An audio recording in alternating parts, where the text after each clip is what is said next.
ନମସ୍କାର, ମୋ ଚ୍ୟାନେଲ ପ୍ରିୟଙ୍କା ପାଠଶାଳାକୁ ଆପଣମାନଙ୍କୁ ସ୍ୱାଗତ। ଆଜିର ଏହି ଭିଡିଓରେ ସପ୍ତମ ଶ୍ରେଣୀ ସାହିତ୍ୟ ସୁମନ ବହିର ପ୍ରଥମ ପାଠ କଳାମାଣିକକୁ ଆମେ ସୁନ୍ଦର ଭାବରେ ଆବୃତ୍ତି କରିବା, ତା ସହିତ ତାର ଭାବାର୍ଥକୁ ବୁଝିବା ଓ ନୂତନ ଶବ୍ଦର ଅର୍ଥ ମଧ୍ୟ ଜାଣିବା। ଆବୃତ୍ତି କରିବା ପୂର୍ବରୁ କଳାମାଣିକର ବିଷୟଟିକୁ ଆମେ ପ୍ରଥମେ ଉପରେ ଲେଖା ହେଇଛି କବିଙ୍କର ନାମ ହେଉଛି ଅଭିମନ୍ୟୁ ସାମନ୍ତ ସିଂହାର। ଆମେ ପ୍ରଥମେ କବିଙ୍କର ପରିଚୟ ବିଷୟରେ ଜାଣିନେବା। କବି ପରିଚୟ। ପ୍ରାଚୀନ ରୀତିଯୁଗୀୟ କବି ଅଭିମନ୍ୟୁ ସାମନ୍ତ ସିଂହାର ଯାଜପୁର ଜିଲ୍ଲା ବାଲିଆର ସାମନ୍ତ ପରିବାରରେ 1760 ମସିହାରେ ଜନ୍ମଗ୍ରହଣ କରିଥିଲେ। ସେ ପିଲାଦିନରୁ ସୁନ୍ଦର କବିତା ରଚନା କରୁଥିଲେ। ତାଙ୍କର ଲେଖା ଭିତରୁ ବିଦଗ୍ଧ ଚିନ୍ତାମଣି, ରେମକଳା, ରସବତୀ, ବାଘ ଗୀତ, ସୁଲକ୍ଷଣା, ଚଢେଇ ଗୀତ, ବୋଲେ ଘୁଁଟି ଏସବୁ ଗୀତ ଅନ୍ୟତମ। କଳାମାଣିକରେ ବିଦଗ୍ଧ ଚିନ୍ତାମଣି କାବ୍ୟର 67 ଛାନ୍ଦରୁ ଅଣାଯାଇଛି।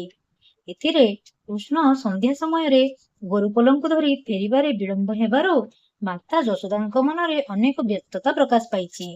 ଏହି କବିତାରେ ମାତୃ ହୃଦୟର ଆବେଗ ଭରା ବାତ୍ସଲ୍ୟ ପ୍ରେମର ବାସ୍ତବ ଚିତ୍ର ପ୍ରତିଫଳିତ ହୋଇଛି। ଚାଲ ଏବେ କବିତାଟିକୁ ଆମେ ଆବୃତ୍ତି କରିବା ଆଉ ତାର ସୁନ୍ଦର ଭାବାର୍ଥଟିକୁ ବୁଝିବା। ଧୀରେ ଘେନ କାନନରେ କୃଷ୍ଣ ବିଳମ୍ବିତ, ବାତ୍ସଲ୍ୟ ମମତା ଘେନି ଭାଳୁଛନ୍ତି ମାତ, ମୁକୁଳା ମାଣିକରେ। ପିଲାମାନେ, ଏଠାରେ ଧୀରେ ଅର୍ଥ କଣ? ଧୀରେ ହେଲା ପଣ୍ଡିତ ମାନେ। ଧୀରେ ଶବ୍ଦର ଅର୍ଥ ହେଲା ପଣ୍ଡିତ ମାନେ କହୁଛନ୍ତି ଘେନ। ଘେନ ଅର୍ଥାତ୍ କଣ ପିଲେ? ଘେନ ମାନେ ଗ୍ରହଣ କର, ଗ୍ରହଣ କର ବା ଶୁଣ, ଏଇ ଅର୍ଥରେ ପ୍ରକାଶ ପାଇବ। ପଣ୍ଡିତ ମାନେ କହୁଛନ୍ତି ଶୁଣ, କାନନରେ କୃଷ୍ଣ ବିଳମ୍ବିତ। କାନନ ମାନେ କଣ? କାନନ ମାନେ ଜଙ୍ଗଲ ବା ବଣ। କୃଷ୍ଣ ବିଳମ୍ବ ହୋଇଛି, କାନନକୁ କୃଷ୍ଣ ଯାଇଥିଲେ ଫେରିବାରେ ବିଳମ୍ବ ହୋଇଛି। ବାତ୍ସଲ୍ୟ ମମତା ଘେନି ଭାଳୁଛନ୍ତି ମାତ, ମୁକୁଳା ମାଣିକରେ। ବାତ୍ସଲ୍ୟ ମମତା ପିଲେ, ଏଠାରେ ବାତ୍ସଲ୍ୟ ମମତା ଅର୍ଥ କଣ? ବାତ୍ସଲ୍ୟ ମମତା ମାନେ ମା ମାନଙ୍କର ବାପା ମାନଙ୍କର ପିଲାମାନଙ୍କ ପ୍ରତି ଥିବା ସ୍ନେହ, ଶ୍ରଦ୍ଧା ଓ ଭଲ ପାଇବା, ଏହାକୁ ବାତ୍ସଲ୍ୟ ମମତା ବୋଲି କୁହାଯାଇଥାଏ। ତେଣୁ ମା ଚିନ୍ତା କରୁଛନ୍ତି, ଯେହେତୁ କୃଷ୍ଣଙ୍କର ଫେରିବାରେ ବିଳମ୍ବ ହୋଇଛି ଏବଂ ସେ ଆସିନାହାନ୍ତି, ତେଣୁ ତାଙ୍କର ଫେରିବାରେ ବିଳମ୍ବ କାରଣକୁ ଭାବି ମା ଚିନ୍ତିତ ଅଛନ୍ତି। ନିଧନ ସଂଖାଳି ମୋର ଦରିଦ୍ର ପସରା, ଅନ୍ଧ ଲଉଡ଼ିବା ଗୁରେ ହୃଦ ରତ୍ନ ହାରା, ମୁକୁଳା ମାଣିକରେ। ନିଧନ ସଂଖାଳି, ଏଠି ନିଧନ ସଂଖାଳି ମାନେ କଣ? ନିଧନ ଅର୍ଥାତ୍ ଧନହୀନ। ଧନହୀନ ଲୋକର ସଂଖାଳି ମାନେ ବହୁତ ଧନ। ଗୋଟିଏ ଧନହୀନ ଲୋକର ଯେପରି ତାର ଧନ ତା ପାଇଁ ବହୁତ ମୂଲ୍ୟବାନ ହୋଇଥାଏ, ସେଇଭଳି ଭାବରେ ମୋର ତୁ ହଉଛୁ କଣ? ଦରିଦ୍ର ପସରା। ଦରିଦ୍ରର ପସରା, ଦୁଃଖୀ ଲୋକର ପସରା। ଦୁଃଖୀ ଲୋକର ପସରା ଯେପରି ତା ପାଇଁ ମାନେ ପାତ୍ର, ଟୋକେଇଟି ଯେତେବେଳେ ଯେମିତି ତା ପାଇଁ ବହୁତ ମୂଲ୍ୟବାନ ହୋଇଥାଏ, ନିଧନ ଲୋକର ଧନ ଟିକେ ଯେମିତି ତା ପାଇଁ ମୂଲ୍ୟବାନ ହୋଇଥାଏ। ଆଉ ଅନ୍ଧ ଲଉଡ଼ି ବାବୁରେ ହୃଦ ରତ୍ନହାରା। ଅନ୍ଧର ଲଉଡ଼ି ଅର୍ଥାତ୍ ଅନ୍ଧ ଲୋକର ଲଉଡ଼ି। ଲଉଡ଼ି ମାନେ ତାର ସାହା, ତାର ବାଡି। ତ ସେପରି ତୁ ହଉଛୁ ମୋର ହୃଦ ରତ୍ନ ହାରା। ହୃଦ ରତ୍ନ ହାରା ମାନେ ମୋର ହୃଦୟର ରତ୍ନ ହାରା, ମାନେ ଗୋଳାର ରତ୍ନ ହାର ତୁ ମୋର। ଯେମିତି ଧନହୀନ ଲୋକ ପାଇଁ ଧନ ମୂଲ୍ୟବାନ, ଦରିଦ୍ର ଲୋକ ପାଇଁ ତା ଟୋକେଇଟି ମୂଲ୍ୟବାନ ଅଟେ, ଅନ୍ଧ ଲଉଡ଼ି ଅର୍ଥାତ୍ ଅନ୍ଧ ଲୋକଟି ପାଇଁ ତାର ସାହା, ତାର ବାଡି, ସେଟା ଯେମିତି ତା ପାଇଁ ତାର ଧନ ହୋଇଥାଏ, ସେଇଭଳି ଭାବରେ ତୁ ହଉଛୁ ମୋର ଗୋଳାର ରତ୍ନ ହାର।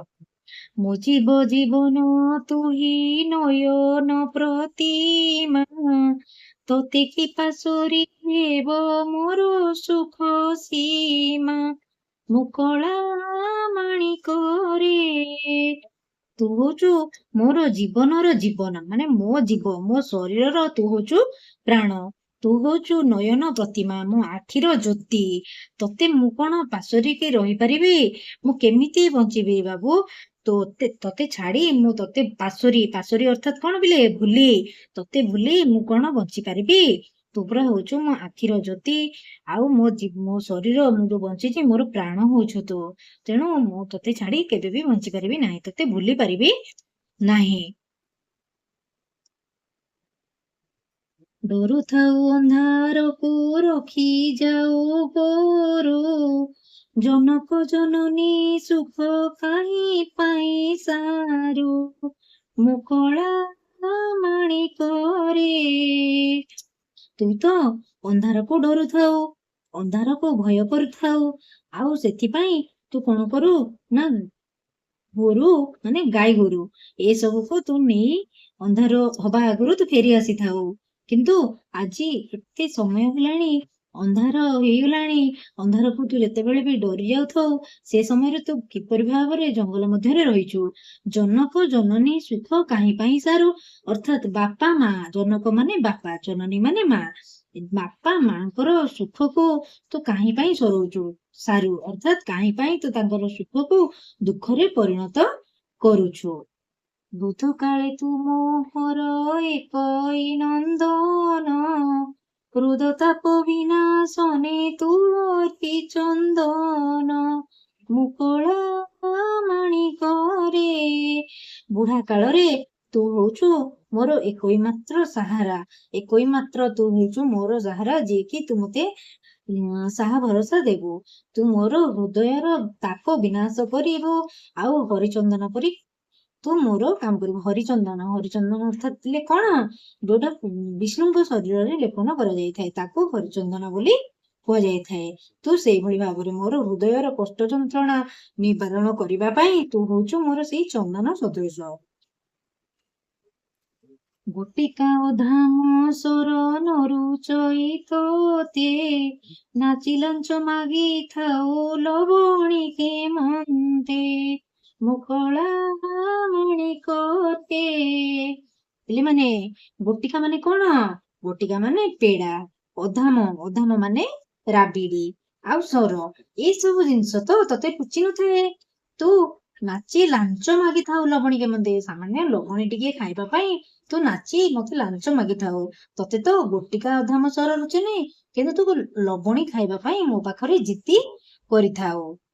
ତୋଳି ମୁଁ ଧରିଲେ ଗୋଳି ହୋଇଯାଉ ତୁହି, ତୋ ଦୁର୍ବଳ ଦେଖି କାହିଁ ପଶିବଇ ମୁହି, ମୁଁ କଳା ମାଣିକରେ।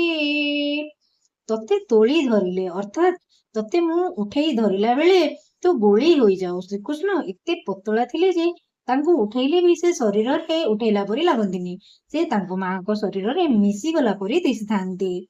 ତୁ ଦୁର୍ବଳ ଦେଖି ମୁଁ କଣ ସହିପାରିବି, ଏଭଳିଆ ଦୁର୍ବଳ ଚେହେରା ଥିଲା ତୋର। ଡାକିନି ଲୋଭାନ୍ତି ବୋଲି ଡରୁଥାଉ ମନେ, ବାର ବାର ପାରୁଥାଇ ଯିବା ପାଇଁ ବନେ, ମୁଁ କଳା ମାଣିକରେ। ପିଲେ, ଡାକିନି, ଡାକିନି ମାନେ କଣ? ଡାହାଣୀ ମାନେ, ଡାହାଣୀ ମାନେ ଶ୍ରୀକୃଷ୍ଣଙ୍କୁ ଲୋଭ କରିଥାନ୍ତି। ଏଥିପାଇଁ ତାଙ୍କ ମା ତାଙ୍କୁ ବଣକୁ ଯିବା ପାଇଁ ବାରମ୍ବାର ମନା କରୁଥାନ୍ତି ବା ବାରଣ କରୁଥାନ୍ତି। ନିଶାଚର ମାତିବାର ଶୁଭୁଛି ଶ୍ରୁତି କି, ମୁଁ ଡଙ୍କୁଣି ଛାଡି ଦେଲି ବନକୁ କାହିଁକି, ମୁଁ କଳା ମାଣିକରେ। ପିଲେ, ନିଶାଚର, ନିଶା ମାନେ ରାତି, ରାତ୍ରି ଚର ଯୋଉମାନେ ଥାନ୍ତି ସେ ଜୀବଜନ୍ତୁ ମାନେ ମାତିଛନ୍ତି ଆଜି। ଶ୍ରୁତି କି ଶୁଭୁଛି ମାନେ କାନକୁ ଶୁଣା ଯାଉଛି। ମୁଁ ଡଙ୍କୁଣି, ମୁଁ ଡାହାଣୀ, ମା ତାଙ୍କ ନିଜକୁ ଡାହାଣୀ ବୋଲି ସମ୍ବୋଧନ କରୁଛନ୍ତି। ଯେହେତୁ ରାତିରେ ସେ ତାଙ୍କ ପୁଅକୁ ବାହାରକୁ ଛାଡି ଦେଇଛନ୍ତି ବୋଲି ନିଜକୁ ସେ ଦୋଷୀ ମନେ କରୁଛନ୍ତି ଯେ ମୁଁ ଡାହାଣୀ, କାହିଁକି ତତେ ବଣକୁ ଛାଡିଦେଲି, ଯାହା ଫଳରେ କି ତୁ ଆଜି ଆସିବା ବିଳମ୍ବ ହୋଇଯାଇଛି। ଝାଳ ବହୁଥିବ ଅଙ୍ଗୁ ଲାଗି ଝାଞ୍ଜି ଖରା, ଶ୍ରମ ପାଇ ତରୁ ତଳେ ବସିଥିବୁ ପରା, ମୁଁ କଳା ମାଣିକରେ। ପିଲେମାନେ, ଝାଳ ବହୁଥିବ, କୃଷ୍ଣଙ୍କର ବିଭିନ୍ନ ଅଙ୍ଗରୁ ଝାଞ୍ଜି ଖରା, ଖରା ଯୋଗୁ ବହୁତ ଝାଳ ବହୁଥିବ। ତାଙ୍କ ସେ ଶ୍ରମ ପାଇ ତରୁ ତଳେ ବସିଥିବ ପରା। ତରୁ ମାନେ କଣ ପିଲେ? ଏଠି ତରୁ ମାନେ ହଉଛି ଗଛ। ଝାଞ୍ଜି ଖରା ଯେତେବେଳେ ହେଇଥାଏ ଲୋକମାନେ ଖରା ଯୋଗୁ ଶ୍ରୀକୃଷ୍ଣଙ୍କର ଶରୀରରୁ ବହୁତ ଝାଳ ବହୁଥିବ।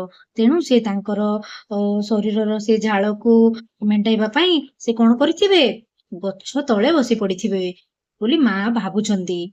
ନେଲୁ ନାହିଁ କାହିଁ ପାଇଁ ତୁ କଠାଉଛ ତା, ବନେ କଣ୍ଟା ଲାଗି ହୁଏ ମୃଦୁ ପାଦ ଚିନ୍ତା, ମୁକଳା ମାଣିକରେ। ଅର୍ଥାତ୍ କାହିଁ ପାଇଁ ତୁ କୋଠଉ, ପାଦରେ ପିନ୍ଧା ଯାଉଥିବା ଜିନିଷକୁ, ଯୋଉଠି ଚପଲକୁ କୋଠାଉ କୁହାଯାଇଥାଏ। ତୁ ଆଜି ତୋ ସାଙ୍ଗରେ କାହିଁକି କୋଠାଉ ନେଇନାହୁଁ, ଛତା ନେଇନାହୁଁ?